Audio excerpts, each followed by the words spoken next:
stop sending weapons to Israel. Make safe plans for commercial flights.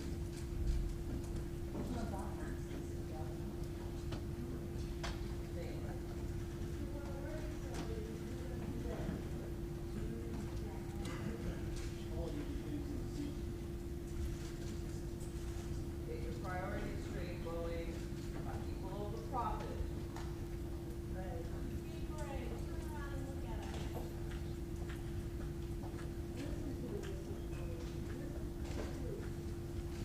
Whistleblowers are right. Killing kids with your weapons is wrong. Stop sending weapons to Israel. Because you care more about profits. You did not only destroy 346 people, you destroyed thousands of lives because you killed the hearts of men. People never had a chance to see and happen just the way you do with your family. Give us the answer. Stop putting profit over people. Turn around and look at her. Have You some. want to know how to lie. You want to know what you did. Who did what. And you want to know what did happen. How is it me not thinking of the 6 minutes of my daughter's last breath on the plane? 6 minutes reaching out for me. Did someone hold her hands? How could you, Boeing as the CEO, let that happen? And yet no one was there. This hearing of the Permanent Subcommittee on Investigation will come to order. We welcome our witnesses and my colleagues. And I would like to welcome in particular some of the members of the audience who are here today. Michael Stumo, Nadia Millerin, Adnan Stumo. They are the parents and brother of Samia Rose Stumo. If you want to stand, you're welcome to with your photographs. Also here are Chris Moore, Clarice Moore, and David Moore, the parents and brother of Danielle Moore. Zipporah Curia is here today. She's the daughter of Joseph Curia. Catherine Bertay. She is the mother of Camille Bertay. Abadu Amiha is also here. His wife, Sarah Gabre Michael, was the cabin supervisor on Ethiopia Flight 302. We remember them and the other 341 victims of the unspeakable tragedies that occurred when two airlines crashed in 2018, 2019. I also want to recognize the family of John Barnett, his mother Vicki Stokes and brother Rodney Barnett, a Boeing whistleblower who committed suicide under the immense pressure that the company put on him for raising safety claims. They are with us today.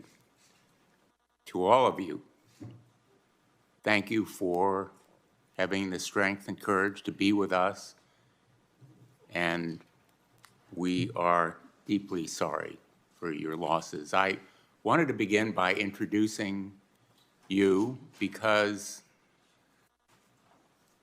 the issues before us today have real human consequences, life and death results, not just abstract numbers and hypotheticals, abstract issues. They are a matter of life and death for people who travel by air or work for Boeing.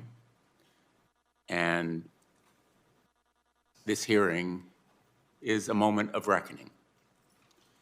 It is about a company, once an iconic company known for engineering excellence and product prowess, that somehow lost its way. 5 years ago, 346 innocent people lost their lives in not one, but two preventable tragedies.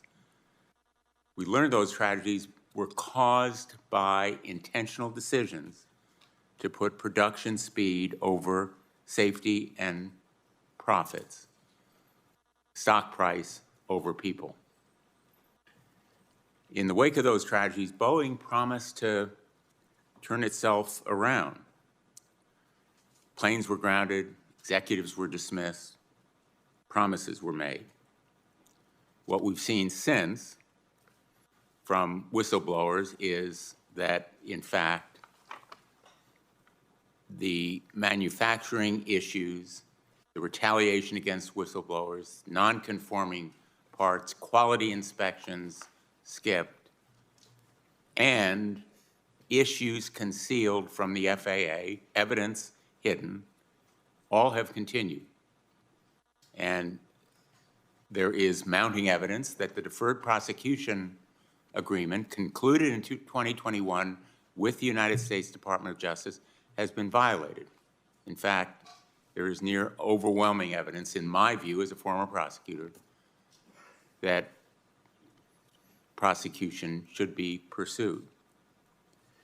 When you were named as Boeing's chief executive, Mr. Calhoun, we were told that you were the right person to correct course, and you committed to, quote, strengthen Boeing's safety culture and rebuild trust with our customers, regulators, suppliers, and the flying public. And for a while, some started to believe that Boeing might have changed. But then this past January, the facade literally blew off the hollow shell that had been Boeing's promises to the world. And once that chasm was exposed, we learned that there was virtually no bottom to the void that lay below. PSI started this investigation after current Boeing quality engineer Sam Salapur came forward to disclose alleged shortcuts in the production of 787 and 777 aircraft that could pose catastrophic safety risks over time, fastening of the fuselage to other parts. Mr. Salapur courageously recounted how he was isolated and transferred for refusing to stay silent about his concerns. Our investigation has proceeded since we first heard from him, and we have heard from many others. We have more than a dozen whistleblowers by this point, and we encourage more to come forward. We've collected that evidence. We've learned that Boeing's problems go deeper than one whistleblower or one incident or one line of aircraft. A mechanic in South Carolina told us about how when he and his colleagues raised concerns about directives to not follow policies and procedures, quote, we were ordered to just do it and told there were hundreds of others waiting in line outside the gate wanting our jobs. Another whistleblower from Washington State has brought us new evidence very recently. A Boeing employee, Sam Mohawk, quality assurance inspector in Renton, Washington, informed us that Boeing is improperly documenting, I'm quoting, non-conforming parts, possibly using them and installing them in airplanes. There are parts that are damaged or defective, out of specification. He said that he's been told by his superiors to conceal this evidence from the FAA and that he is being retaliated against. In fact, he's been threatened with termination. These are chilling allegations. They echo concerns raised by others like John Barnett, who made similar claims about practices at Boeing 787 manufacturing plant in South Carolina, and by Merle Myers, who came forward last month with additional related claims about a different plant in Washington. This new evidence is detailed in a memorandum that I shared with my colleagues, PSI members, earlier today. Without objection, I'd like to ask that this memorandum be entered into the record. Mr. Calhoun, you were brought in to the company as CEO. You had been on the board to turn this company around. You and your board of directors have a duty to your shareholders, but they will be deeply ill-served if you fail to correct course to confront the root cause of this broken safety culture. You have a duty to demand the highest safety standards and insist that every installation is properly documented and ensure that speak up means, in fact, speak up, not shut up, as it is meant all too often. Boeing needs to stop thinking about the next earning call and start thinking about the next generation. We're here because we want Boeing to succeed. Boeing needs to succeed for the sake of the jobs it provides, for the sake of local economies it supports, for the sake of the American traveling public, for the sake of our military. It's not enough for Boeing to shrug its shoulders and say, well, mistakes happen. This is not an industry where it's okay to cut corners, to reduce inspections, to take shortcuts, and rely on broken parts that happen to be sitting around. This is not an industry where it's okay to rush planes out the door because you need to meet a quarterly sales target. I feel you know all of what I am saying, but it's not enough to say it. Boeing has to do it. Boeing has to live it. In a country where air travel literally was invented with the ingenuity and exceptional American engineers of Boeing, where still the best workforce in the world in the aviation industry continues to come to work every day and do its best, there's absolutely no reason where we should not be the home of the preeminent airplane manufacturer in the world. Boeing is making some leadership changes, but they look more like management musical chairs, moving the same people to different roles within the company, people who may have been responsible and should be held accountable. The Department of Justice will conclude its investigation and make its independent decision about whether to prosecute. But for Boeing, regardless of that decision, it is a moment of reckoning and an opportunity to change a broken safety culture. With that, I turn to the ranking member. Hey, Mr. Chairman, to avoid repeating much of what you said, I'll just ask my written opening statement be entered in the record. I'd like to start out by offering my condolences to the family members and loved ones of those who were lost in the 737 crashes, the people in the audience here. I think those condolences are universal and shared by everybody here. I'd like to underscore what the chairman said, is that this committee, everybody in this room, I would say everybody in America wants Boeing and the airline industry to succeed. It's just crucial that they do so.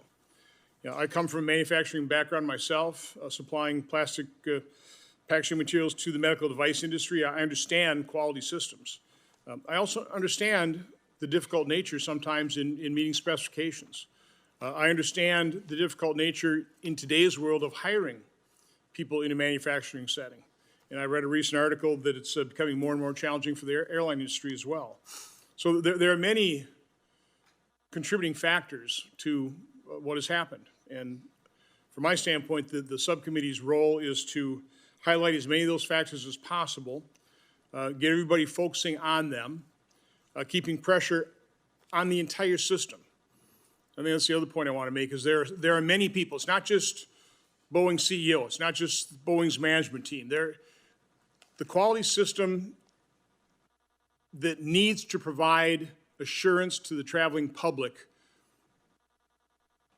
that it's safe to fly. And that's, in the end, that's what we want. I mean, I travel multiple times a week, almost exclusively on 737s. I have to admit, I get on those planes feeling pretty confident because I know of all the people involved, the suppliers, the manufacturing workforce, the multiple layers of management within Boeing.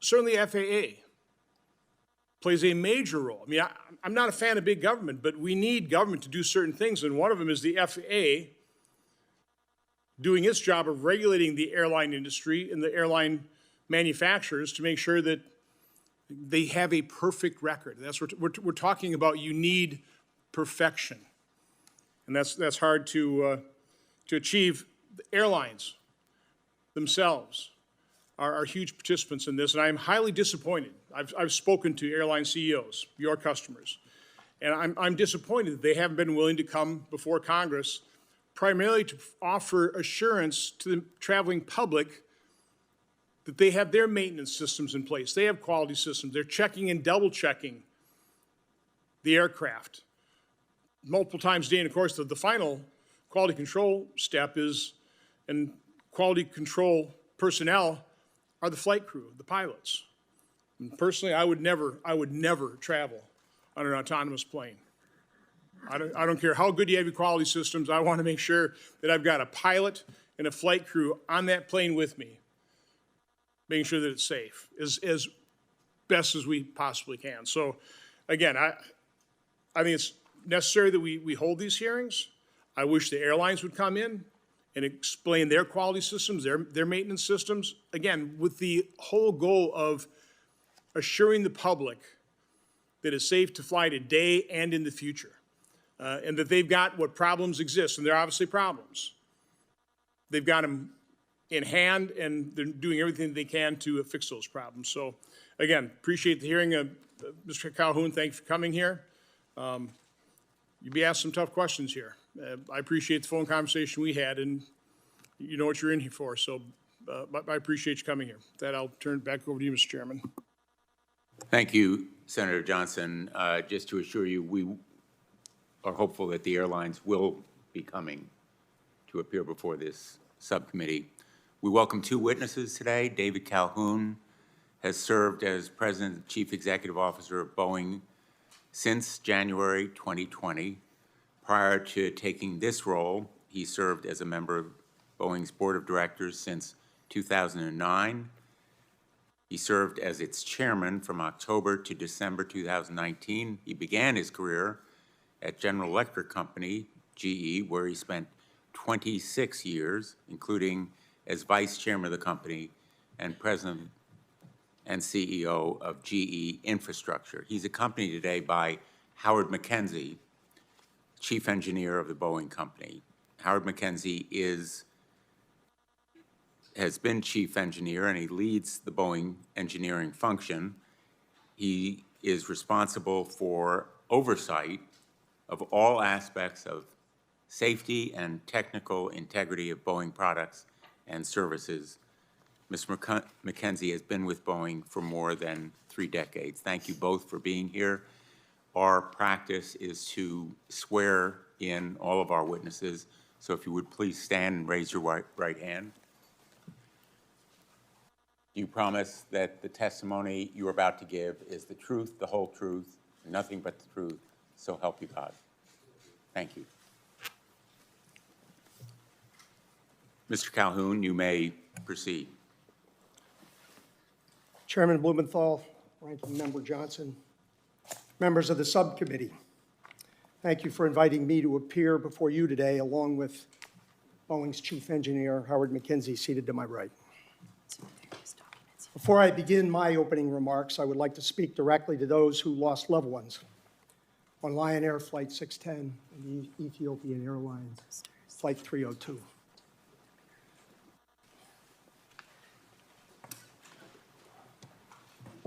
I would like to apologize on behalf of all of our Boeing associates spread throughout the world. Prices in Wisconsin have gone up by more than 20%. If you drove here today, since Joe Biden's been in office, gas has gone up by more than $1 a gallon. You look at housing prices, 43% increase during Biden's administration. That's real money. My kids, My son and daughter-in-law, Alex and Bailey, are trying to buy a new home. It's going to cost them nearly $1,000 a month more on their mortgage than it would have 4 years under Donald Trump. We can't afford 4 more years of Joe Biden. We need President Donald Trump to make Wisconsin and America affordable again. Number 2, we need border security. We need border security.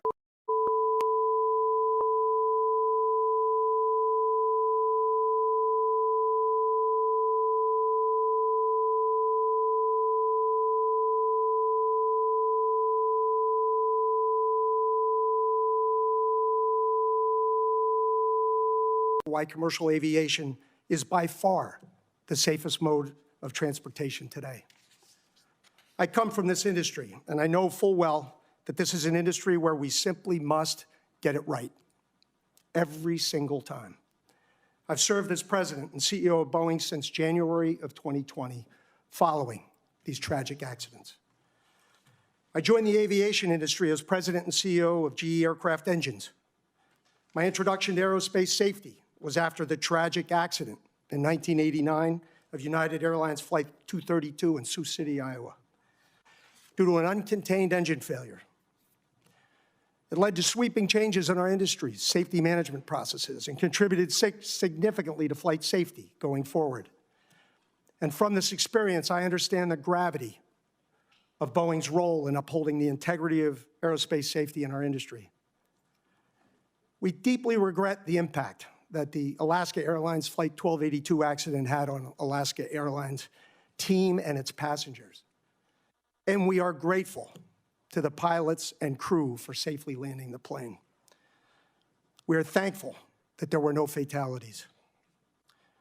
From the beginning, we took responsibility and cooperated transparently with the NTSB and the FAA in their respective investigations.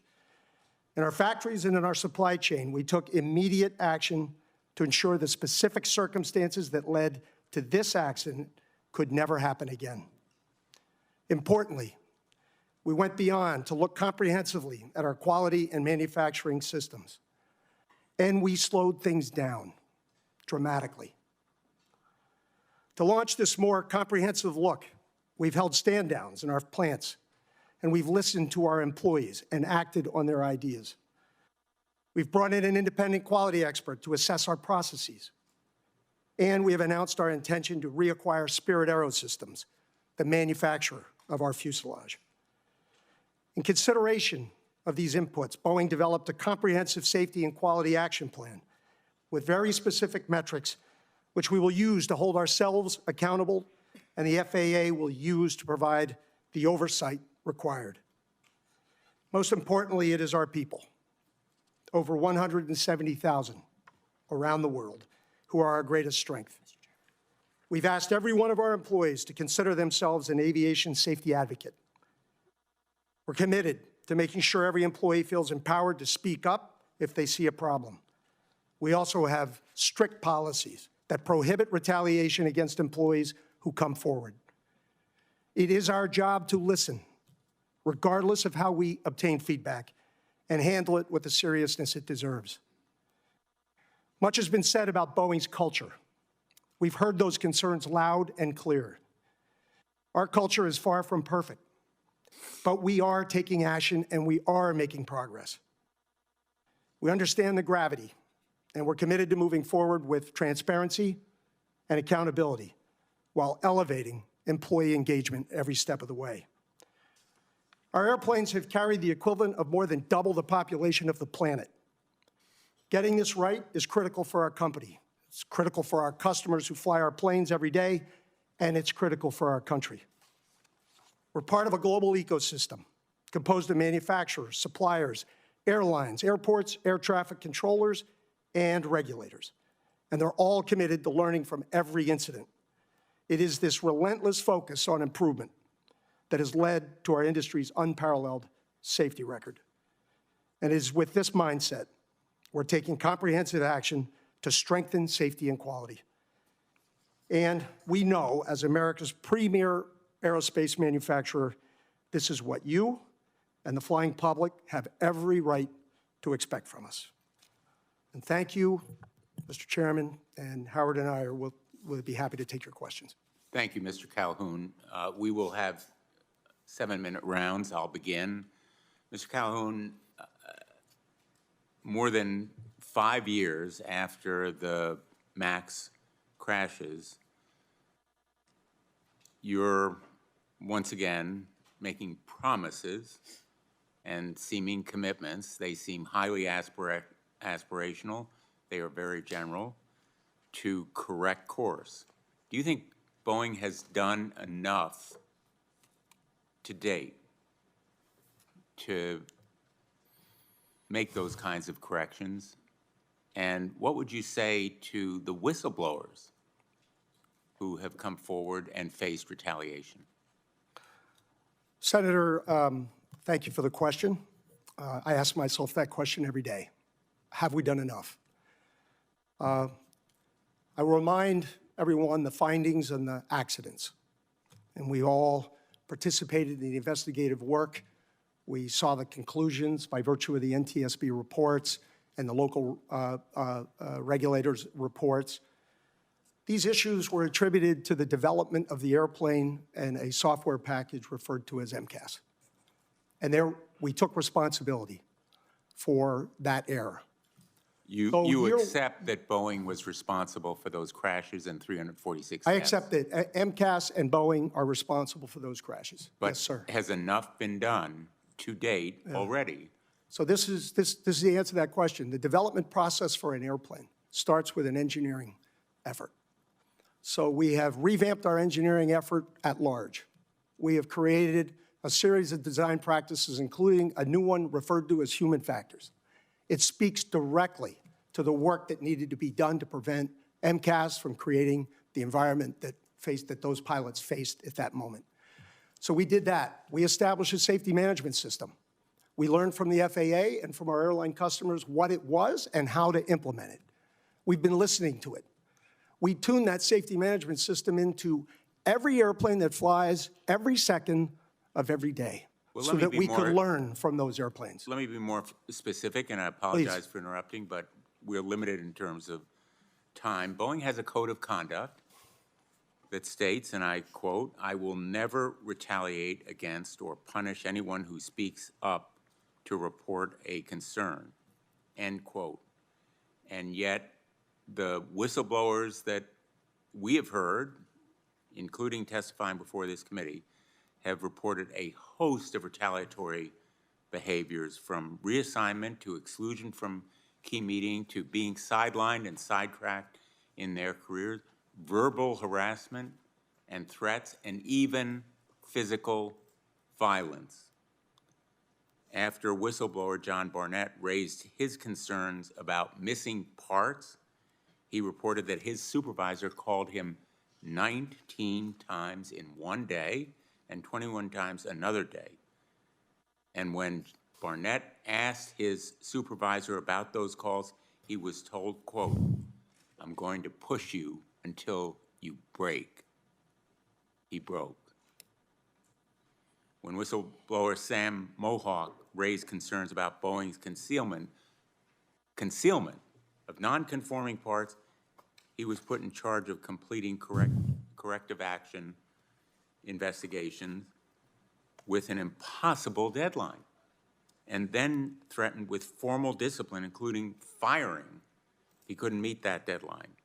When I hear about these experiences, I wonder whether Boeing really wants change. How can you reassure us that Boeing is going to, in fact, end this broken safety culture? Senator, I'm going to start by assuring you that I listened to the whistleblowers that appeared at your hearing. Something went wrong. And I know the sincerity of their remarks. Well, let me ask you a more specific... And then, with respect to our company, we do have a policy. I often cite and reward the people who bring issues forward, even if they have huge consequence on our company and our production levels, et cetera. My leadership team does that. We survey our people with respect to, do they feel empowered to speak up? That survey performance gets better and better. It's never perfect. We work hard to reach out to our people. Immediately following Alaska, we had a stand down. The stand downs continue, and they rotate, and we listen to everybody. I'm trying to deal with 30,000 ideas on how we can move forward. How do we make their jobs easier? How do we train them more effectively? How do we do that? Our team we are working hard to listen. Mr. Calhoun, let me ask you, how many of your employees have been fired for retaliating against whistleblowers? Senator, I don't have that number on the tip of my tongue, but I know it. I know it happens. I know it happens.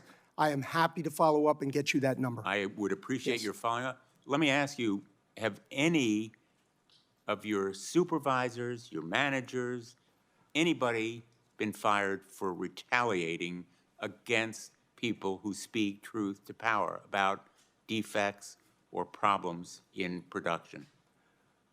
Senator, we have fired people and disciplined people, and I am happy to follow up with what you need. Who have you fired, and how have they been disciplined? I have concern on privacy, and as you know, every one of those cases. But will you come back to this committee and tell us? I will most certainly get back to you, sir. Let me ask you, have you been aware of how Boeing has complied with requests for information from this committee? Probably not by line item. No, sir. Well, let me show you a sample of the data produced by Boeing in response to requests by this committee. I'll show you a bigger display, and the details have been provided to you. Are you able to make sense of this? No, sir. Complete gobbledygook. Yes, sir. This is what Boeing has provided to this committee in response to our requests for information. Can you justify these productions? I will. I would describe it precisely as you did, and I can't justify. And I will most definitely follow up. My time has expired on this first round, and we're going to try to stick to the time limits because we have a number of colleagues here, and I want everybody to have a first round. We will have a second round for colleagues who want to do it. I turn now to the ranking member. Thank you, Mr. Chairman. Pick up where the chairman just left off. You said you'll check into that. Did you talk to the individual responsible for complying with our information requests? Have you had a meeting with that individual or that group of individuals? Senator Johnson, my team knows, and I have talked to them about the need for transparency at every level and every stage. So beyond that, as a backdrop, no, I did not review each line item. So who would be your direct report responsible for providing this committee the information, the subcommittee the information it requested? Yeah, it'll be a combination of my counsel and my government affairs office. Okay, so you'll talk to them today about this? Yes, well, they're right behind me, and so I'm sure, yes, it's registered. You said you've listened to the whistleblowers. Have you directly spoken to any of the whistleblowers? I have not directly spoken to any of the whistleblowers. Do you think that'd be a good idea to do that? Yeah, I think it would. I'd recommend it. Yep.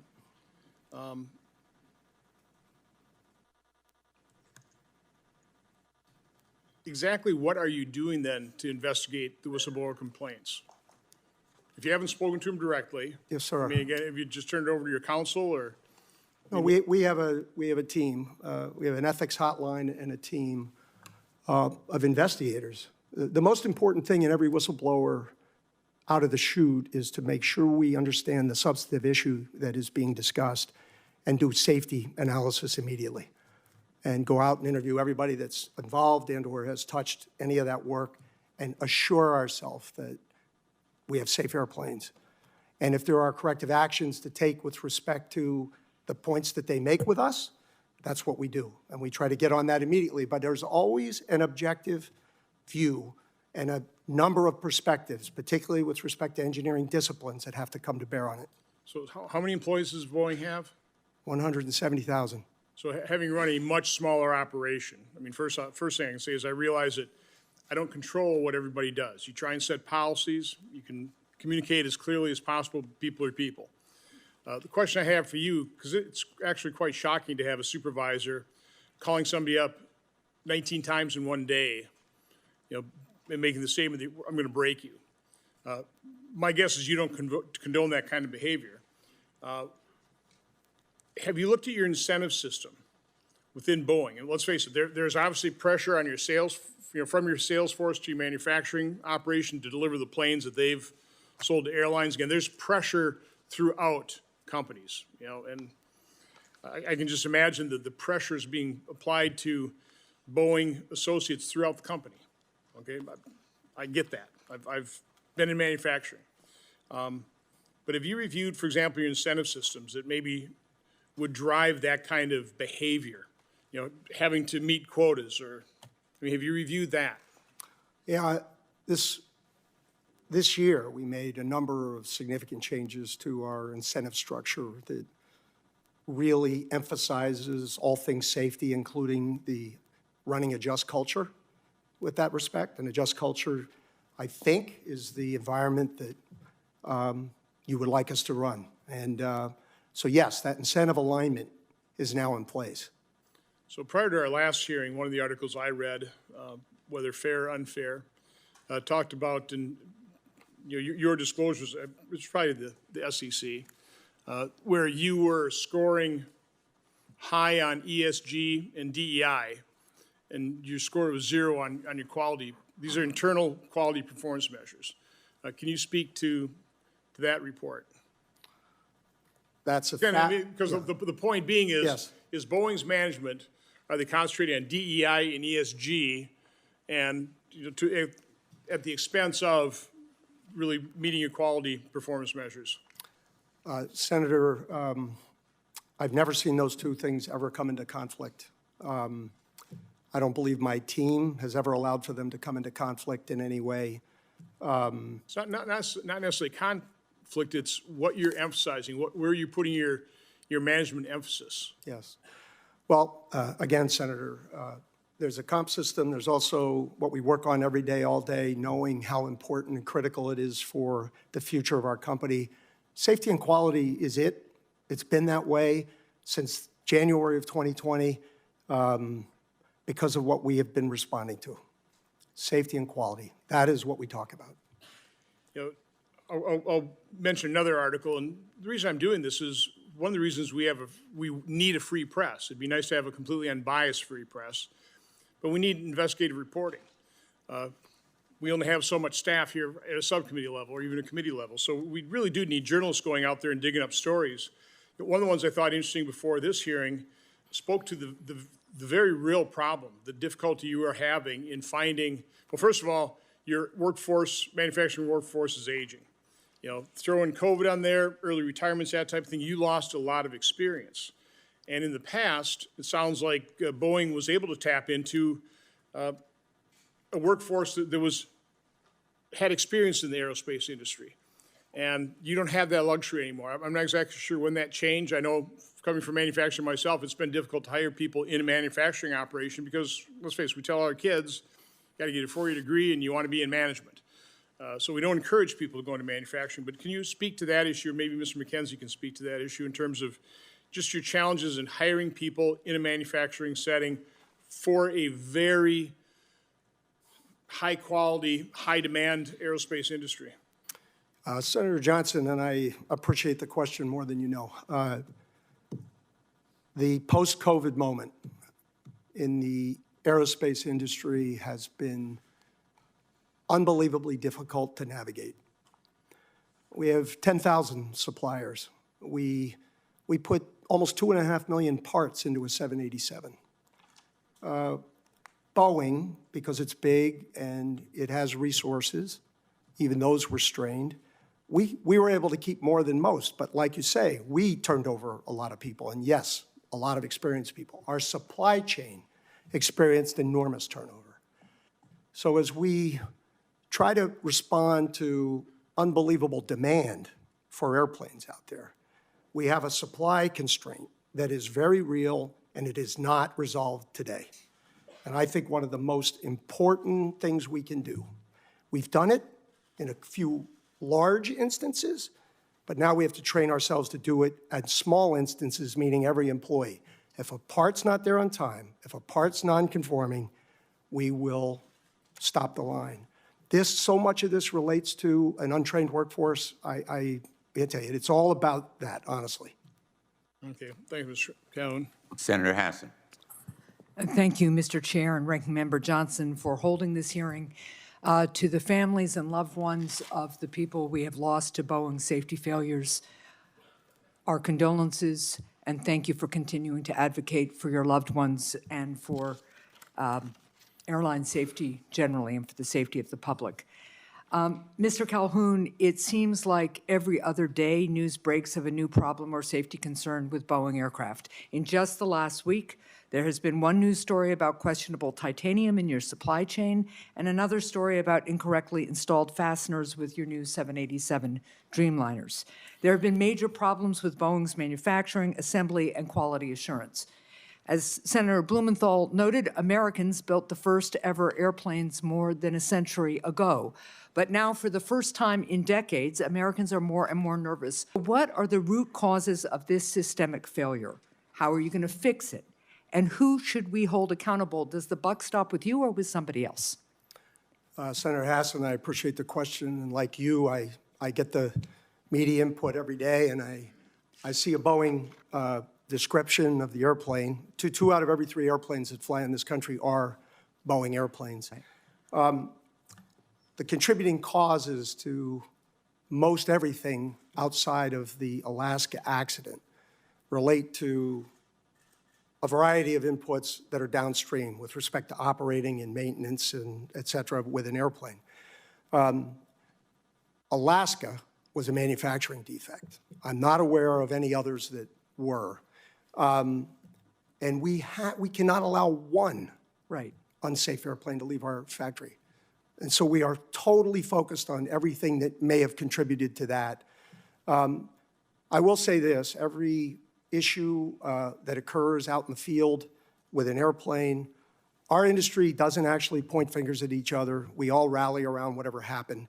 And if the manufacturer can contribute to that, to fixing that once and for all, we will. So let me just follow up here, because you have talked about a culture of safety and quality. You say that's what we talk about, and I hear you talking about it. But what we've been trying to get to is how is it that you had a 2020 failure, a 2024 failure, the failures I've just read about, so there were 737 failures, now these 787 ones. You talk about safety and culture, but you aren't answering the question about what the root causes are here. How do you make sure that safety and culture, safety and quality is your product as opposed to your words? Well, we do, and I will always refer to the record with respect to airplane safety. 2023, IATA is the international organization that compiles all the information with respect to safety incidents, was the safest year on record. Boeing's a large part of that. I understand that, and what I'm going to ask you to do is produce to us the documents that you have or the understanding you have of what are the root causes of the safety problems your company has had. Because I appreciate the context and I appreciate the answer, but as the chair and the ranking member have noted, we have limited time here. So I'm going to move on to my next question, but what I would assume now 4 years after the 737 MCAS issue, what I would assume is by now you would have identified root causes for some of these safety problems. And what I'm not hearing is an answer back. Let me move on to another issue, which is that one of whistleblower protection. In April, a Boeing engineer told this committee that he raised safety concerns with leadership at Boeing about some of the company's manufacturing processes. He told us that Boeing management then retaliated against him for raising those safety concerns. He went so far as to tell us that he felt that his physical safety had been threatened. Not only has your company failed to uphold the highest safety standards, it appears that Boeing has fostered a culture that censors people who try to speak up and help. So what actions have you personally taken as CEO? I heard your testimony about listening, but what actions have you personally taken as CEO to investigate instances of retaliation and intimidation at Boeing and to hold managers and leadership accountable for punishing whistleblowers? Senator, I'll start again with respect to leadership and culture communication. We are always out there with respect to our policy on retaliation. Not accepted. We will take the disciplinary actions that are necessary, and we do have a process. If I get a retaliation claim, I have a team. Again, they're independent. They are meant to investigate that, and they're meant to assume that that allegation is correct. Let's go find out. They are not always determined to be correct. They are not always. I would suggest, because you couldn't answer how many folks have been disciplined or fired for retaliation, I would suggest that a personally involved CEO might be able to get us that information, and that if you talked about the discipline that you took towards people who retaliated against whistleblowers, there might be less retaliation. Let me move on to one final issue here. News broke last week that the Federal Aviation Administration is investigating how counterfeit titanium, originally from a Chinese supplier, made its way into Boeing planes. What systemic failures allowed Boeing to not only purchase questionable titanium, but to fail to recognize that it was substandard once you had it in your possession and to install it in an aircraft? How'd that happen? Senator, I appreciate the question. We did not purchase the titanium. A sub-tier would have purchased that titanium, and we would not be aware until they raised their hand and let us know, in which case we would help them immediately solve that problem. Back when Russia invaded Crimea, we made a determination immediately following that invasion that we would end our dependency on Russia for titanium. And we've done quite a good job. And the only other point, the material that we have seen in the parts that our vendors have notified us of has not been substandard. It has met the spec. So, and my time is expired, but I would ask you to follow up on what product quality testing Boeing does and conducts of the materials and parts it purchases in order to verify the authenticity and safety of materials that come through the supply chain. Thank you, Mr. Chair. Thanks, Senator Hassan. Senator Hawley. Thank you, Mr. Chairman. Mr. Calhoun, what is it that you get paid currently? Senator, that's well disclosed in our proxy documents in each of the years that I've been employed. Yeah, but what is it? It's a big number, sir. Well, let me help you out. It's $32.8 million this year. Does that sound right? Yes, it does. That's a 45% increase over last year. Does that sound right? Yes, it does. What is it you get paid to do exactly? I get paid to run the Boeing company. Yeah. So just help me understand that. I mean, do you get paid for transparency? Is that one of the metrics for your income? I think the board counts on me for transparency. Really? Because you're under investigation for falsifying 787 inspection records. The Boeing's under criminal investigation for the Alaska Airlines flight. You were investigated by DOJ for criminal conspiracy to defraud the FAA. This is all in your tenure. This doesn't sound like a lot of transparency to me. What about safety? Is that a component of your salary? It sure is, Senator. You know, have you seen the reports that the subcontractor that you used to make that door piece that fell out of the sky, that when the FAA went and toured the facility, they found one door seal being lubricated with Dawn liquid dish soap and cleaned with a wet cheesecloth, and another was being checked with a hotel room key card. Does that sound like safety to you?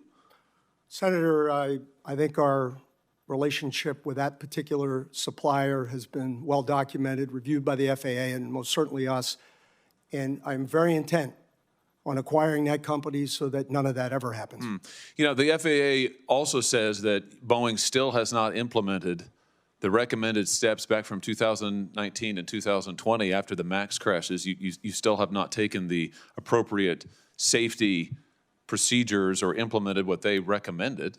I mean, how, if safety is a component of your $33 million compensation package, I mean, how can you possibly qualify for any of this? What about quality?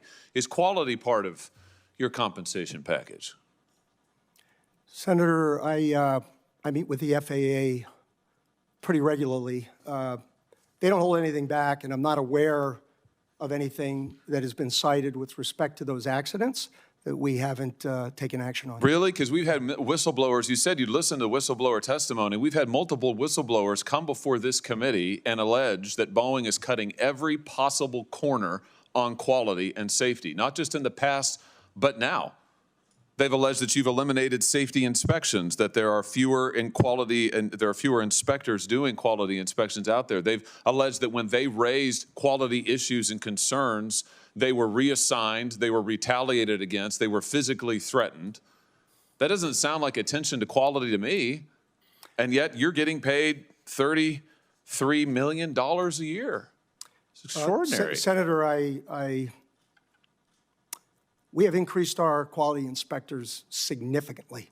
How much has your stock price increased while you've been at Boeing? It hasn't, and I don't watch it much. Have you done any stock buybacks while you've been at Boeing? Not in my job, no. How about your profits? Have your profits increased at all while I you've haven't had any profits, sir. I'm sorry? I have not had any profits. Yeah. You know, I think the truth is, Mr. Calhoun, you're not focused on safety, you're not focused on quality, you're not focused on transparency. All of this is in the record, but I think actually you're focused on exactly what you were hired to do, which is that you're cutting corners, you are eliminating safety procedures, you are sticking it to your employees, you are cutting back jobs because you're trying to squeeze every piece of profit you can out of this country, this company. You're strip mining it. You're strip mining Boeing. It was one of the greatest American companies ever. It has employed thousands of people in my state, and you are strip mining it for profit, shareholder value, and you're being rewarded for it. You got a huge raise, a huge increase. So it's working out great for you. For the American people, they're in danger. For your workers, they're in peril. For your whistleblowers, they literally fear for their lives, but you're getting compensated like never before. Don't you think maybe your priorities are misplaced here? I mean, don't you think maybe it's time to get back to focusing on making quality planes and paying your workers well and taking care of the little guys who got you to where you are? That's not a rhetorical question. Senator, I don't recognize any of the Boeing you described. Really? And I want to assure... You don't recognize the Boeing that has airplanes falling out of the sky, that has had 2 Maxes crash, that has had pieces of doors fall out of the sky, that have had whistleblowers come before, they've sat right where you have sat and told us, these are your employees who have told us that when these are the engineers, by the way. Are you an engineer? I'm not, sir. Yeah, they are. Yeah. And they have said that they're not listened to, that they're retaliated against, that they're threatened. That's the reality of Boeing today. That's your company that you have created. Now, I don't recognize it either from the company it used to be decades ago, but under your leadership, that's what Boeing is, and you're being rewarded for it handsomely, handsomely. Don't you think there's something wrong with that? Why haven't you resigned? Yeah, Senator, I stand by what I said, and I want to assure the great employees in your state that that is not the way we operate the company, and it never will be. And if you would like my chief engineer to talk about what he sees and hears. No, I want to hear from you, because what I hear from you is a lot of this team does that and that team does that, and I listen to the whistleblowers, but I don't meet with them. And I've heard about all this stuff that you Congress have meddlesomely asked for because the public wants to see it, gosh darn them, but you actually haven't supervised any of it. I've heard that. It's a lot of it's this, it's that, it's this, it's that. But meanwhile, you're getting paid a heck of a lot of money. It's unbelievable. If anybody's coming out of this deal good, it's you. Why haven't you resigned? Senator, I'm sticking this through. I'm proud of having taken the job. I'm proud of our safety record, and I am very proud of our Boeing people. You're proud of this safety record? I am proud of every action we have taken. Every action you've taken? Yes, sir. Wow. Wow. There's some news for you. Well, behind you can't see it. Behind you, the folks are showing pictures of the people who are the victims of your safety record. I think we can all see them. And I think the American public, when they fear to get on their airplanes, they understand your safety record. And frankly, sir, I think it's a travesty that you're still in your job. Senator Butler. Thank you, Chairman, and thank you to you and a ranking member for today's hearing. To the families who are here today, thank you for continuing to keep the legacy of your family strong and present, raising their voices at a time when there's so much attention being paid. You've not relented one bit. Even when you thought no one was listening. Thank you for staying on the case and for being here. Mr. Calhoun and Mr. McKenzie, thank you for your presence. I want to turn to the report to the FAA, Mr. Calhoun, the plan of action moving forward. There's not been a great deal of detail of that plan shared, but in your comments and testimony to the committee today, you highlight you say, and I quote, it's our people who are our greatest strengths. I think any executive, CEO, person who's run a business or small organization knows that it fundamentally is the people who make the company strong. My colleague, Senator Hawley, was talking about how well you compensate. The chairman raised issues, concerns about are the people of your company seeing any accountability for behaviors that have led to us being in this place. You said yourself that the people who you tasked with responding to the information requests from this committee are sitting in this room, but I think you would agree that they have failed in representing the greatness of this American company. So I want to understand what is the plan relative to the people moving forward. There's a lot of words about training. There's a lot of words about, I tried to capture it as precisely as I could, better work instruction adherence. It implies that the workers are not adhering to the instruction and or training that you are currently providing. So I want to dig a little bit into understanding the specifics of the plan that you've offered to the FAA, to the American people, and to these families who are here about how it is that you are going to advance this plan relative to the important people that keep this company strong. Let me ask just a very specific question. What are the costs associated with the people part of your plan? Depends on what aspect of it, but if it's in the training arena, it's well over $1 billion. Senator, a large part of the training needs relate to Senator Johnson's question with respect to turnover and the number of newer people that we have. In our stand-downs with all of our people, and I always believed, and I'm sure and certain that the best ideas will come from them. They gave us lots of great ideas on how they would train all the new people, how they would do most of that training on the job as opposed to the classroom. We dedicated many, many, many more hours to that training.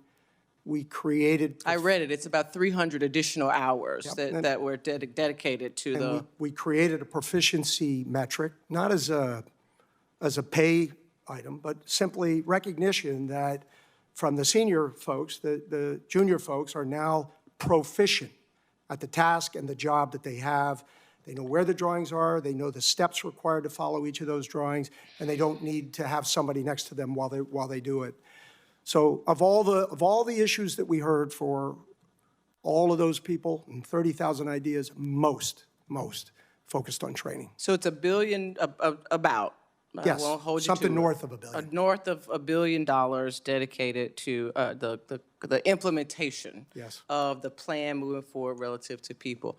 Are those costs, are those dollars actually going to be dollars dedicated going into the pockets of Boeing workers around the world? It will pay for all of the time and training that they get. It's not a compensation. This is an investment the company will make to take people off of an airplane job and make sure that we train them to be ready to do the airplane job. So they're not going to be compensated for the additional training that Well, they get paid for every hour they're there, yes. But now you have a more highly skilled worker. Yes. Theoretically. Yeah. And there's not additional, No, in this plan, they there's can not a. proceed within the, like in the Puget Sound, along the Union. The more skills they accumulate, the better they'll get paid. So, Answer to that is yes. So, and that's within the $1 billion. No, that's a, no. So that's what I'm That trying would to be understand. straight compensation. Right. That- So that- I really want to understand. I don't have that. the aggregate number for that. Yeah. I'm happy to provide that, at least with respect to the plan. I would really like to understand, because I think if what you have said is, and the plan that you have moving forward is that that we need a more highly skilled workforce.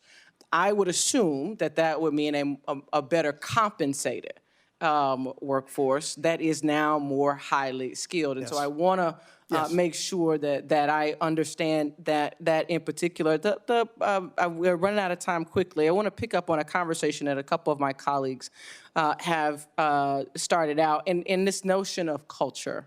And, culture is incredibly important for it to last. It's really got to be something that is sticky. The chair asked about the number of workers that have been, or employees, managers, leaders, that have been faced discipline for retaliation. What I would like to understand, and would love to get just a quick response from you about, is how do you plan to increase confidence in these new policies and the culture that you want your people, your greatest asset, to believe in, if there's no visible consequences for the behavior that is allegedly disallowed? Again, with respect to how to motivate our teams, the most important thing. I'm sure you believe that they're motivated because they're producing product. Yeah. And so it's not that I'm not suggesting that they're not motivated. What I want, and I think what you want, is to have them to believe Trust the that system. and to trust that your leadership is going to keep the traveling public safe and is going to help them build a solid future for their family. Yes. Why should they trust you? Well, first, we do celebrate people who give us information that helps our operation. And even if it doesn't, we celebrate their willingness to speak up. And we do it publicly. And we survey the results. Do you trust the system? And we get better and better and better feedback on that. And we have ways to go, and we have to keep working on that one. And yes, maybe there's a better way to communicate the disciplinary actions that we take. I am sensitive to the people who we take those disciplinary actions against. I think it's highly likely that in the immediate workspace, around wherever or whatever happened in those instances, there's a high level of awareness. Yeah, thank you. Thank you, Senator Butler. Senator Marshall. Thank you, Mr. Chairman. Growing up, a lot of my friends, uncles, relatives worked for Boeing. And I remember a button. It said, if it's not Boeing, I'm not going. Yep. If it's not Boeing, I'm not going. Good jobs, great jobs working there. Mr. McKenzie, you worked for Boeing for several decades, I understand. What happened to the safety culture there? Thank you for the question, Senator. Well, I'll tell you, I've been in this role at Boeing just over a year. As you noted, I've been at Boeing for well over 3 decades. I'm in my 37th year, starting out as an intern, going all the way through to today.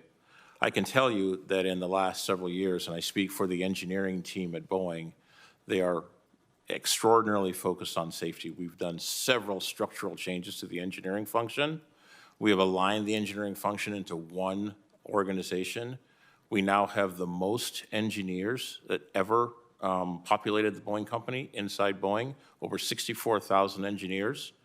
We have defined functional chief engineers for every one of our functional disciplines, including human factors. We have built out and developed a robust system of what's called design practices, where we are codifying every technical learning and lesson on how we do things at Boeing. But sir, you're an engineer. Yes, sir. To solve the problem, you have to first identify the problem. There was a problem. What happened to the safety culture of Boeing? What did you identify as the problem? Well, Senator, the presumption is that if you're talking specifically if you're talking specifically about the MAX, there were specific technical requirements that were an error. And to resolve those errors, we embarked on the design practice discipline structure.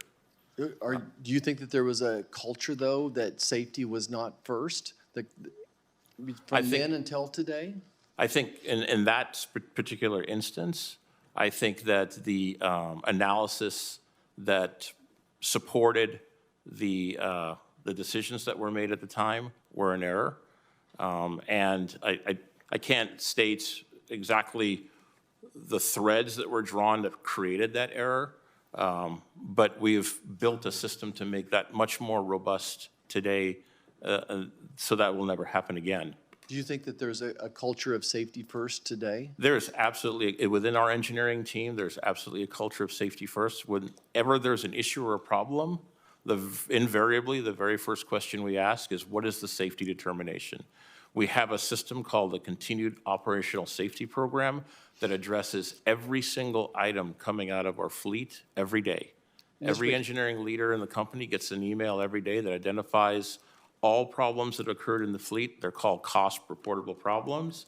We take those to our safety review boards, and we go through a very structured and rigid process that's overseen by the FAA to make safety determinations on all of those issues. Anything that's determined to be a safety issue, we go through, again, a very methodical process, and we've been doing this for many years, that defines what the safety implications are, what the safety remedies are. So what happened? What went wrong? How did we miss the mark? Again, Senator, you asking about a specific issue? I'm talking about the broad process. Well, I'm talking about doors flying off of planes. I'm talking about using parts that are misfits. I'm talking about planes crashing. Well, Senator, the door issue was an issue in manufacturing, and I'm representing engineering.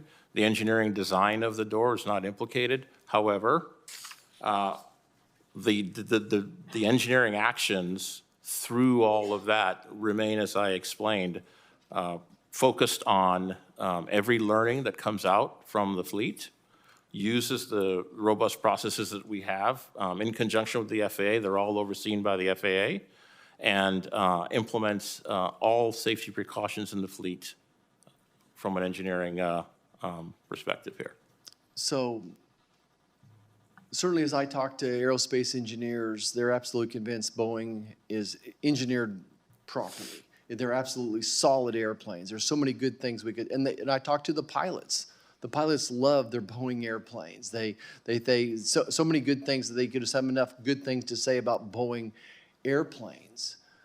So to me, it comes down to the fact that we're not executing the plan. We have good design. The planes are good, but we're not executing a plan perfectly. And that's what it takes, is there's no room for error in your industry. And if you cut corners, Mr. Calhoun, what went wrong? What happened? Again, it's designed right. The pilots love them, but yet we've had some pretty bad outcomes. What went wrong? Yes, sir. The MAX accidents, again, tragic. The design was wrong.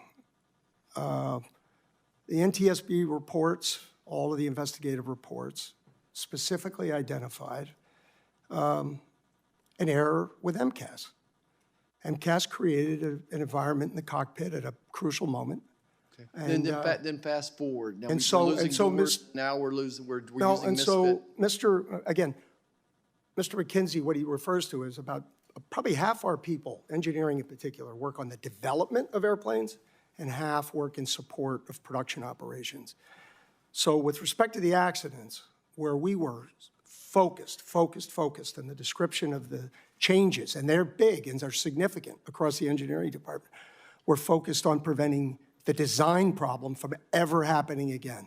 Human factors, a whole new team, a whole new approach, a set of disciplines around it, et cetera. Alaska, very different. That was a manufacturing miss.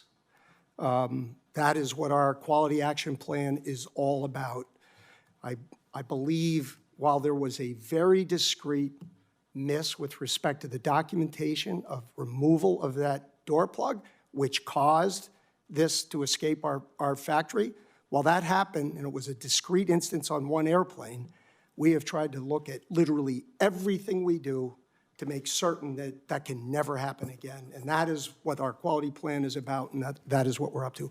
But that's a very different process, the production process, than the development process. Thank you. I yield back. Mr. Calhoun, let's put it very bluntly. 346 people died because of a faulty control system, the MCAS system, that Boeing knew was going to cause a crash at some point, correct? I would not say the latter part of that sentence. People at Boeing knew. There was a judgment that was made by ourselves, our design engineers, and the certification process that that could never happen, but it did. Well, now you're going to make me really angry because the evidence shows, in fact, that the engineers working on this plane knew that that faulty control system drove the nose down under certain circumstances, and pilots, in fact, Lions Air and Ethiopian Air struggled to lift that nose as the plane plummeted toward the sea, and they couldn't do it because they didn't know what was happening, and the reason they didn't know what was happening is Boeing concealed it. They concealed it from the FAA, and therefore Boeing was charged with defrauding the United States of America. And the prosecution was deferred because Boeing paid a fine, but no individual was held accountable. In my view, and I said it at the time, individuals should be held accountable for those deaths. Don't you agree? Senator, it's wrong for me to reinvestigate an investigation that was I'm not thorough, talking about thorough. reinvestigating. And I'm talking about a judgment. We're here about accountability. It is a moment of reckoning for Boeing that will help Boeing in the long run, because the only way to course correct is to face the truth and confront the need for action. And I'm asking you, shouldn't individuals be held accountable, individuals who are still at Boeing and who may be in positions of responsibility now? Senator Blumenthal, we are responsible. We are responsible. The Department of Justice and the Boeing team and all the investigations and all the judgments that were ultimately taken, I'm not here to second guess them. Only one individual was ever criminally prosecuted, a pilot. He was acquitted. And I'm saying to you, and I'm saying to the Department of Justice, individuals should be held accountable, because that's the only way that deterrence works. Wouldn't you agree? Yes, sir. I believe strongly in accountability. Now, Boeing paid a criminal fine of $243 million, correct? I don't know the precise number, but I assume that's correct. You must know the precise number. You're the CEO of the company. It only happened 5 years ago. 5 years ago, and I 4 years ago. Yep. Boeing paid $243 million in a criminal penalty. It paid $500 million to the families who lost loved ones in the MAX crashes, and it paid $1.77 billion in compensation to airline customers. Those numbers correct? Yes. as to any of those amounts that were paid? Was Boeing insured? I don't have a precise number for you. You don't have a precise number, but Boeing was insured. Probably. Therefore, Boeing didn't have to pay Probably. large amounts. Do you know how much? I don't know the net amount, sir.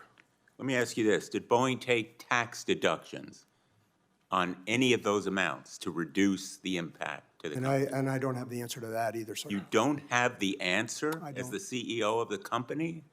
I find that hard to believe. I don't, sir. Well, I would suggest that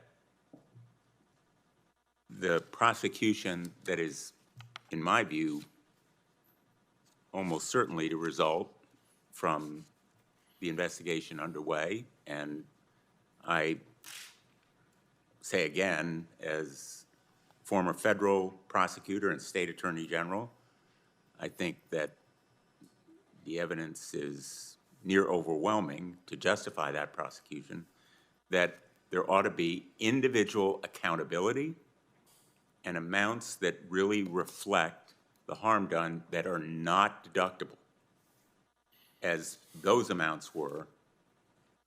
And I would like you to report back to this committee as to what amounts were deducted and how much of those penalties and payments were covered by insurance. Will you commit to do that? I will do that.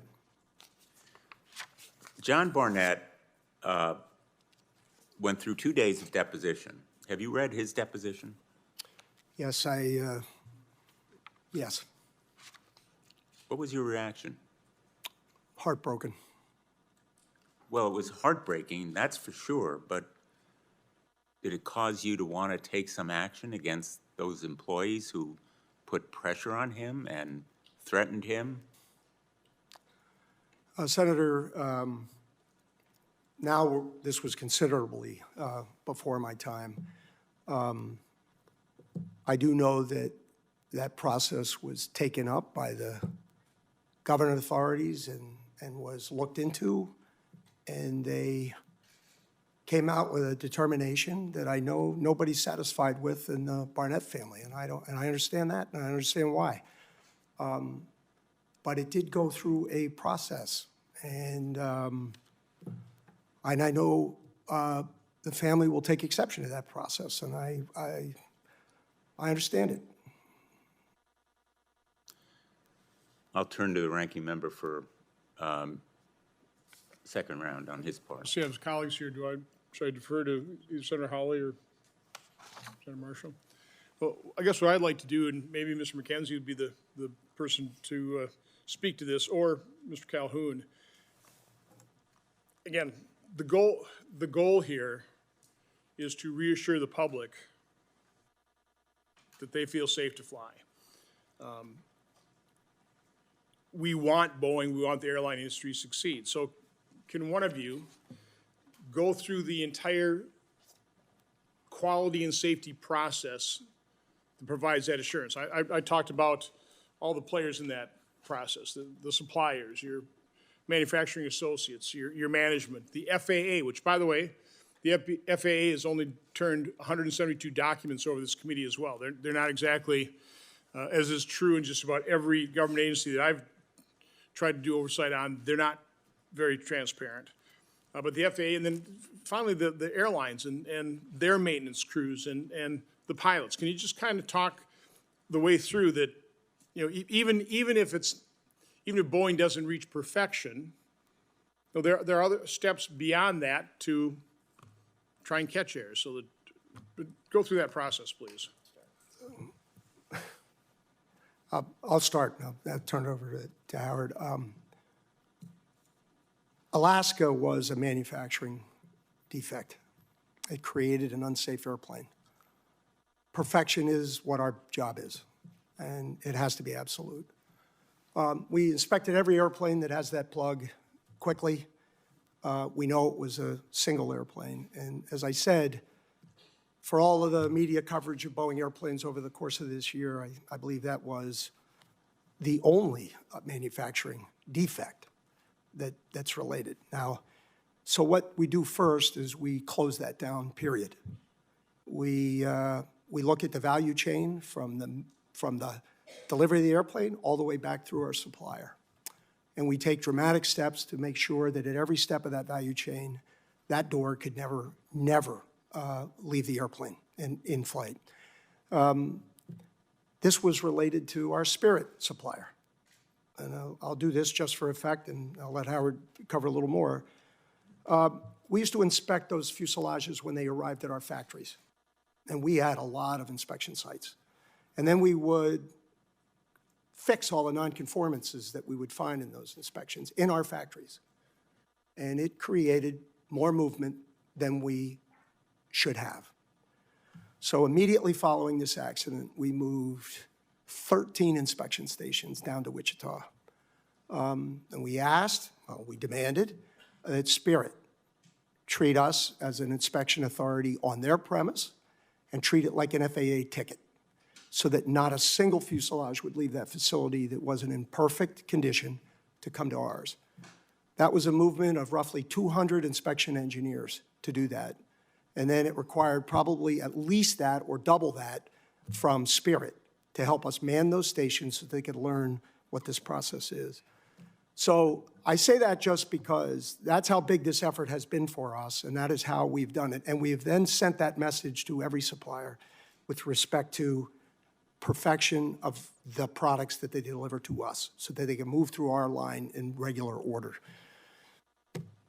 Otherwise, we have launched a program on factory full floor compliance, hygiene in the factory, pretty much everything, sir. And I know the FAA has paid an awful lot of attention to it. Howard, I don't know if you want to add to that. Yeah. I want to go downstream as well. You know, once it leaves your factory, these planes are running for, I mean, how many thousands of hours, you know? Yeah. Why don't you take them through the D checks on the 87? Yes, Senator, thanks for the question. So from an engineering perspective, I'll just talk very broadly about the whole system. Dave talked about the build aspect. From a design perspective, all of our designs are found to be compliant by FAA standards. We go through a rigorous design process. We do design assurance analyses. We do risk analyses. We do probabilistic analyses. And that assures us that we have compliant design. Dave talked about the build piece of it, but on the back end, we support all of our customers with a continued operational safety process where we monitor the fleet every day, every hour of the day. Everything that should come out of our fleet is determined to be cost reportable or not. Whether if it's a cost reportable item, it goes into our safety review boards. We take action based on the individual aspect of whatever was discovered, a learning.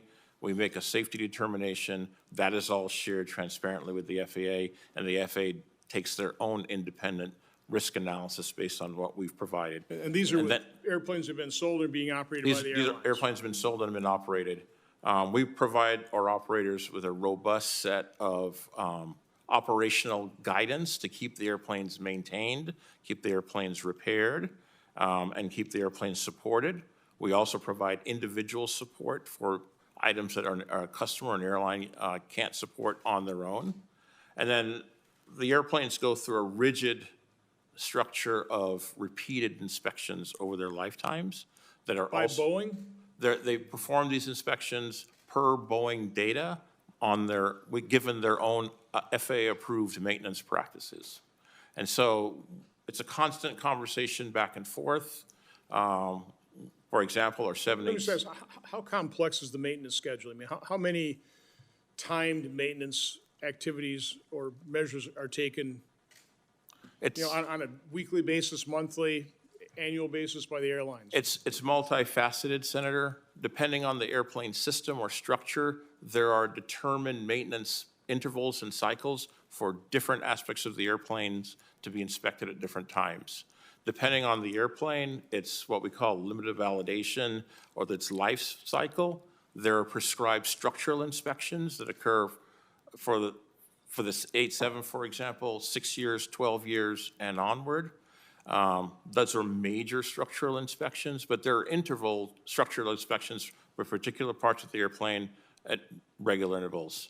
For different systems, there are regular intervals to check for individual aspects of each individual system. So it's not a single response, it's multiple. And if maintenance is required prior to those safety checks or scheduled maintenance, that gets written up, and Boeing is aware of that, and you bring that into your safety systems and report that to the FAA? Yeah, there are airlines conduct and operate very robust, and again, FAA-approved maintenance practices. If they should have a finding in one of their maintenance practices, they will absolutely report it to us. It'll enter our cost system, and then we'll make determinations based on the results of those analyses on whether those maintenance practices need to be adjusted to maintain compliance and safety. Briefly, what does the pilot do? Or what does the flight crew do before every day or every flight?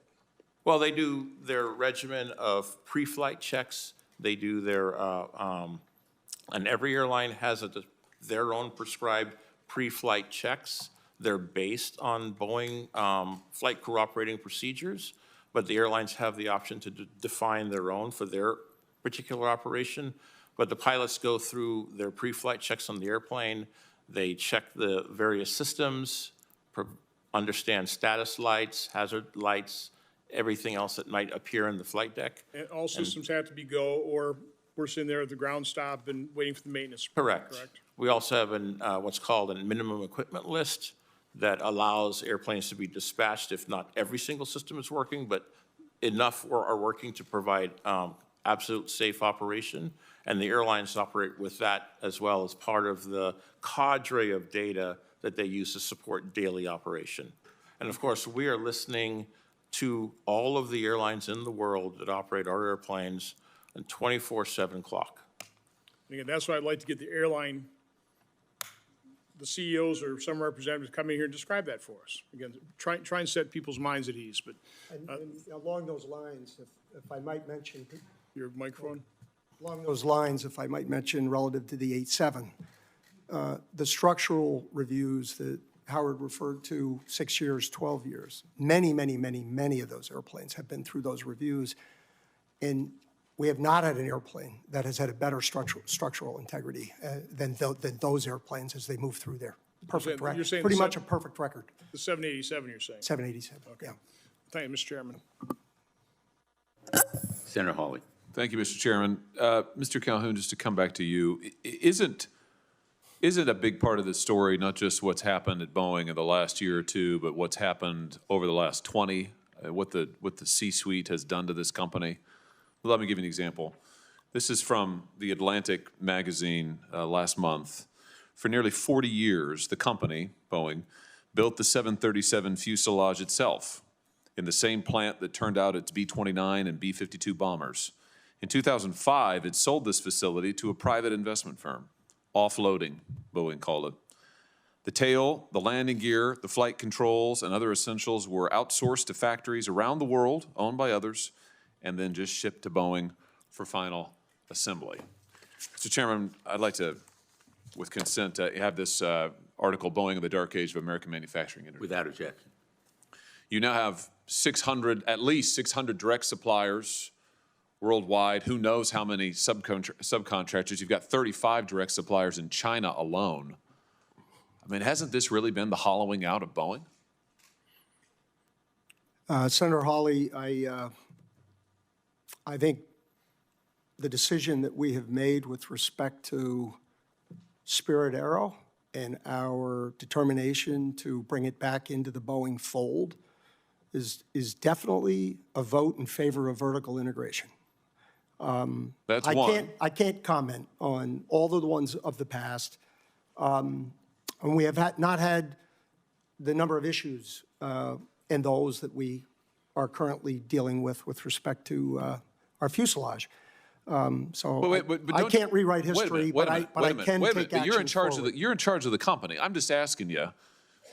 You're in charge of a company. You're getting paid $33 million a year. You're in charge of a company that has systematically, over decades now, shipped out its jobs, shipped out its production.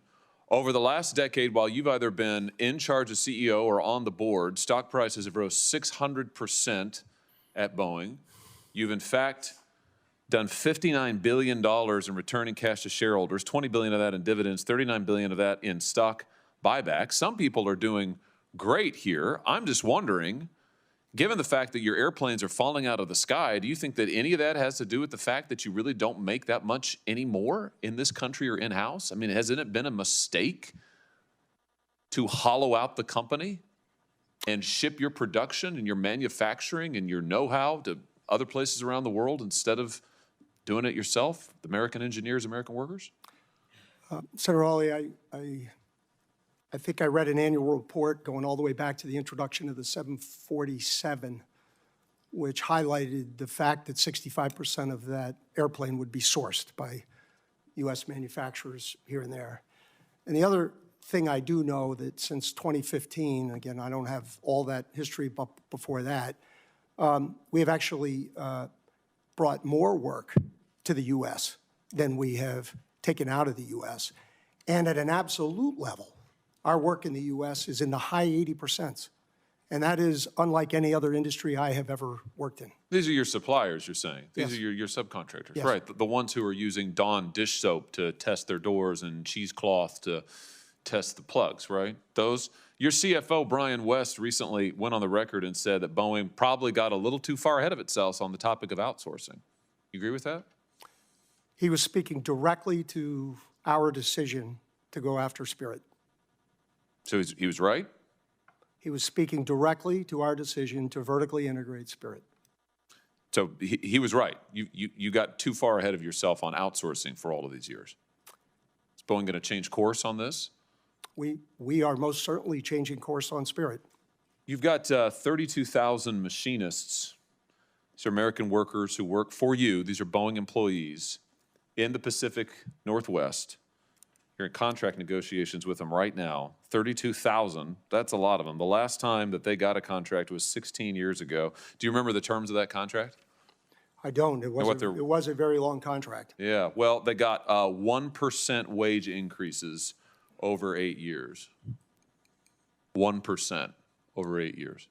You got a 45% increase just last year, and you're making $33 million. You think maybe these folks deserve a raise? Oh, they will definitely get a raise. Good, good. I hope it's a substantial one. And I hope that maybe this will be an opportunity for Boeing, under new leadership, to reverse course and actually start making things again, start making things in this country again, and start paying its people well. I've listened to your testimony, and it seems like the gist of it seems to be that if you could just get your employees to comply, follow the rules, follow your management techniques, et cetera, things would be better. I don't think the problem's with the employees. Oh, it's actually. not. It is Yeah, not. I think the agree. problem's with you. You. It's the C-suite. It's the management. It's what you've done to this company. That's where the problem is. The problem's at the top. Your engineers, they're probably the best in the world. Your machinists, they're outstanding. You're the problem. And I just hope to God that you don't destroy this company before it can be saved. Thank you, Mr. Chairman.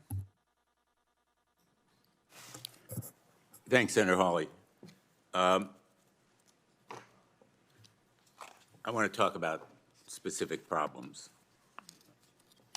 that apparently continue to exist.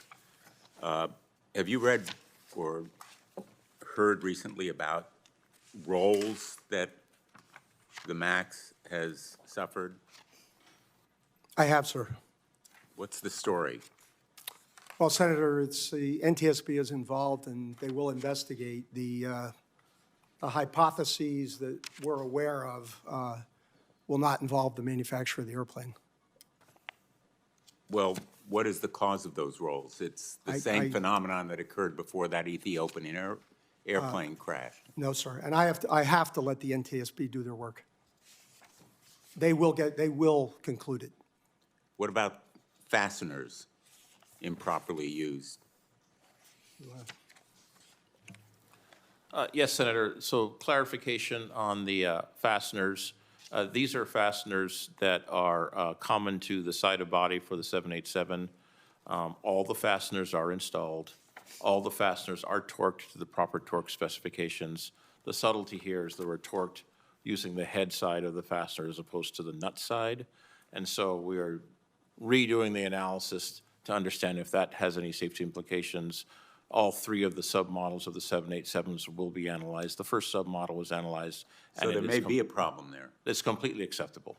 The first submodel analysis shows completely acceptable. The torque is the right torque. Completely acceptable or unacceptable? Acceptable. What does that mean? It's fine the way it is. The torque is applied properly. All the fasteners are installed. Well, that doesn't give me a lot of reassurance that they're not installed properly, but it's acceptable. The fasteners are all installed. All the fasteners are torqued to the appropriate torque specifications. The specification asked that the torque be applied on the head side of the fastener, on the nut side of the fastener, and they were applied to the head side of the fastener. It's just a matter of what's being held and what's being turned. So all the fasteners are there, and the torque is appropriate. Maybe you can tell us about the causes of that Southwest airline rolling because damage was done to the plane, correct? Senator, it is under NTSB investigation. As Dave mentioned, we are pulling together the data that we have, and it does not indicate that there is anything that is a fleet concern here. We think there's a unique circumstance around this particular airplane that has nothing to do with design or manufacturing. But we'll need the NTSB to complete their investigation and share. What are you going to do about it? Well, we're supporting the NTSB and we're supporting the customer with You're not looking into it yourselves? We are, Senator. We're supporting the NTSB investigation with our design resources. Aren't you alarmed that airplanes manufactured by Boeing are rolling in this very dramatic and potentially unsafe way, doing damage to the planes that you've manufactured? Senator, the Dutch roll is an oscillation due to the rudder actuator responding to a particular circumstance that it's in. We think it's an individual circumstance for this airplane that thus far, given the data we have, indicates that this airplane underwent some unique circumstance that is particular to this airplane, and it doesn't give us any cause for concern for the fleet. I'm told that the MAX engine's anti-icing system can't be kept on for more than 5 minutes in dry air without risking a potentially catastrophic engine failure. Is that true? Senator, it's a particular situation where you're at altitude on a particularly hot day, which is a very, very remote circumstance, and you've kept the MAX anti-ice on, or the engine anti-ice on, for too long of a period. That gives rise to a probabilistic exposure of some deterioration of the inlet. It's when we look at it through our cost process, we conduct a functional hazard analysis and a fault tree. We've established the probability of that occurring. It's extremely remote. At the same time, we're taking all efforts to redesign that. But again, because of its extremely remote probability, we believe the fleet is safe. Where I'm going with these questions is that there seems to be a kind of laundry list of incidents caused by a series of manufacturing or design problems, and the company isn't grappling with them in the very proactive and vigorous way that the public would expect when you're putting airplanes at risk. Senator, every single item that comes out of our 24/7 fleet monitoring goes through our continued operational safety program and is individually assessed through a rigorous analytical set of processes that is overseen by the FAA. Safety determinations are made on a continual basis, and those safety determinations are again overseen by the FAA using their independent analyses for corroboration. Well, again, we come back to what you're telling the FAA, which was fraudulent when that deferred prosecution agreement was reached and may now again result in prosecution in unrelated instances of what you've told the FAA. Let me ask you, Mr. Calhoun, have you heard that non-conforming parts are installed in any Boeing airplanes? We have a process, Senator, to ensure that no non-conforming part is But in an two airplane. whistleblowers have told us that likely non-conforming, meaning damaged or defective parts, were installed. And at the very least, they were hidden from the FAA. Senator, I read that complaint this morning. I do know and had followed up that the speak up had been received in our system and that the quality team has been and is looking. So more than happy to get back to you on that. I apologize. I'm personally not involved in it. I just saw it this morning. I would hope that you would. You don't know of a single instance of any discipline for retaliation, is that correct? That's what you said earlier. I said that we have taken action on people who we have determined to have retaliated, but I did not have the number. Can you tell me about one? I'm not going to tell you about one, sir. We have a process. It works. Well, I beg to differ. It's not working. Okay. It's not working. You know it's not working. Let me tell you, because you've read this deposition, about what John Barnett said about one employee. Question: Mr. Barnett, are you aware of ever hearing about any employees being physically assaulted for raising safety complaints? Answer: Barnett answering, actually, I have heard of one. The name is blank, was telling me about a time that she was dealing with, the other person's name is also redacted, and he was pushing her to work outside the procedures. And she told me that he actually put his arm against her and pushed her against the wall and was pointing to her in her face and telling her to get on board, and this was a good old boys program or something like that. End of quote. You read that? Yes, sir. Did you look into it? So this happened a very long time ago. Well, Yes. did you look into it? And it happened a long time ago. I started in 2020. It's horrible. It's a tragic end. I don't know what else to say.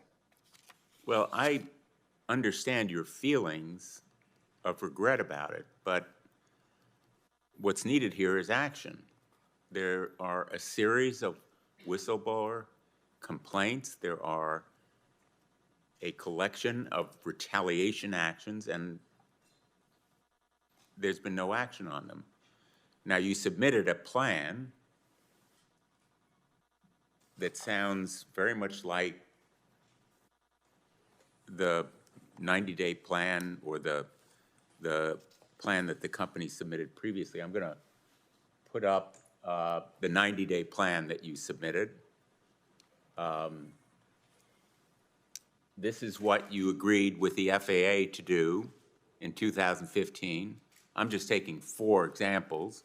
Your 90-day plan basically recycles those ideas. I asked you, my very first question, has the company done enough? I submit the answer based on this chart, and the comparison is the company's done virtually nothing. It's making more of the same promises. It's recycling the same old ideas without having taken action. You disagree? Yeah, Senator,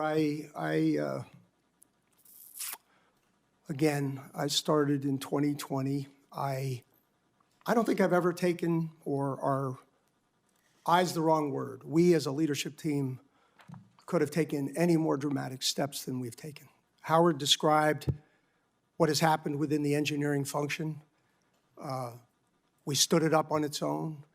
We created important design practices that would address directly the development and design of every next airplane so that we would never design an MCAS again.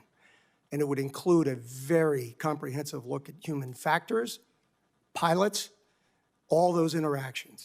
We hired 60 pilots, experienced pilots, to travel the world and meet with our experienced and least experienced airlines to talk to them about what they need to see in our airplanes.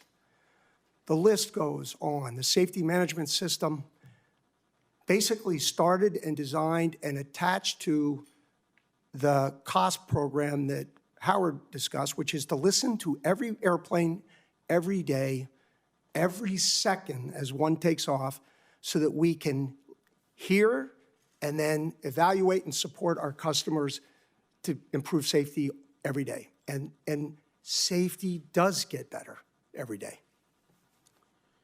We mentioned earlier that only one person has been prosecuted as a result of the criminality, in my view, criminality, in the Justice Department's view, criminality, that was involved in the two crashes, 2018, 2019. The basic practice, the modus operandi, it seems to me, of the company is to shift blame downward, to, in effect, scapegoat workers rather than the management team responsible ultimately for conducting the company. Recently, in fact, just weeks ago, when a Boeing employee spoke up about the falsification of records for tests performed during the assembly of the 787 in South Carolina, this was speaking up about falsification of records to the FAA, a violation of that deferred prosecution agreement. In effect, Boeing blamed the employee and said, and I'm quoting from the letter that Boeing submitted to the FAA, quote, "The employee misconduct was so obviously outside the bounds of clearly articulated and broadly understood company requirements that their intent should not be imputed to the company."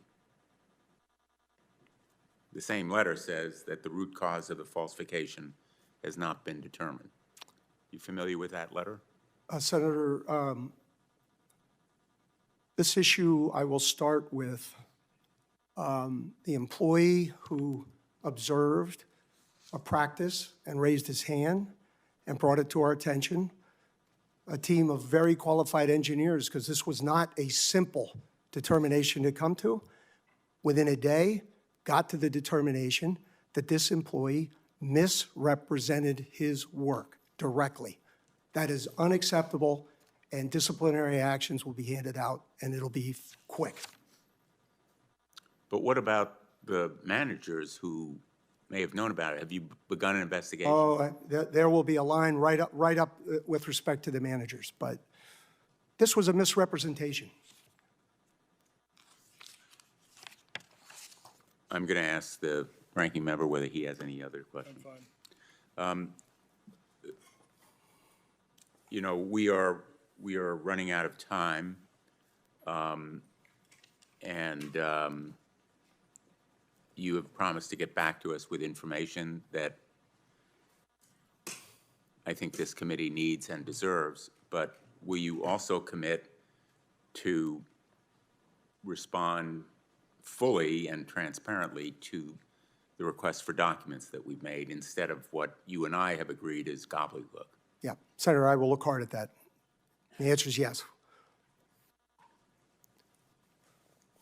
I'm going to take you at your word. You know, I think what this hearing has shown is we all on this panel want Boeing to do well and succeed, but that requires a course correction. It requires a correction of that broken safety culture, more than just about a single aircraft, single factory, or individual.